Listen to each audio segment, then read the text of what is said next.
Дебют Geely KX11 состоялся в апреле текущего года на международном шанхайском автосалоне. Однако почти вся информация о новинке была объявлена еще за несколько недель до данного события. В Поднебесной авто дебютировал в качестве Xingyu L, где индекс L означает Large Luxury Liberate, то есть большой, роскошный и свободный. Но на мировом рынке, по заявлению производителя, он будет поставляться под другим названием. Мы в своем обзоре собрали самую свежую и актуальную информацию о новом Geely Xingyu L 2021 и готовы ею с вами поделиться.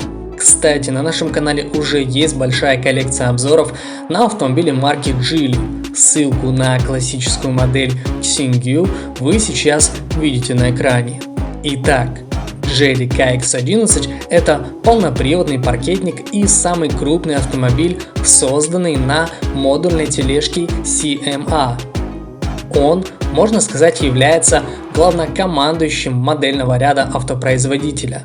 Кроссовер, сочетающий в себе изысканный дизайн, функциональный салон и современное оснащение, ориентирован в основном на обеспеченную публику, не привыкшую чем-либо жертвовать. Внешне Geely KX11 может похвастаться красивым и сбалансированным обликом, полностью соответствующим его статусу флагмана. Самоуверенную физиономию паркетника украшают нахмуренные фары, массивный щит радиаторной решетки с вертикальными ламелями и основательный бампер, а на его поджарой корме красуются стильные фонари, соединенные между собой горизонтальной перемычкой, рельефная дверь багажника и незатейливый бампер. В профиль кроссовер отличается брутальными и пропорциональными очертаниями. Удлиненный капот, солидная плечевая линия, неспадающая крыша и скругленно-квадратные арки колес, вмещающие катки размерностью от 18 до 20 дюймов в зависимости от версии. По своим габаритам Geely KX11 вписывается в сегмент среднеразмерных. В длину он достигает 4770 мм, в ширину 1895 мм, а в высоту 1689 мм. При этом колесная база насчитывает 2845 мм. Размер клиренса производителем не заявлен, однако можно предположить, что он находится в пределах 190 мм. Интерьер кроссовера выглядит весьма презентабельно. За многофункциональным рулем находится 12,3-дюймовое табло виртуальной комбинации приборов, а практически всю ширину передней панели занимает единое глянцевое покрытие, под которым красуются сразу два 12,3-дюймовых тачскрина. Не обошлось и без классических решений. Снизу центральной консоли встроенный ряд выстроены физические клавиши управления микроклиматом и различными подогревами. В арсенале паркетника весьма вместительный багажник. Его объем составляет минимум 500-550 литров при полной загрузке. И это не считая возможности складывания заднего ряда сидений.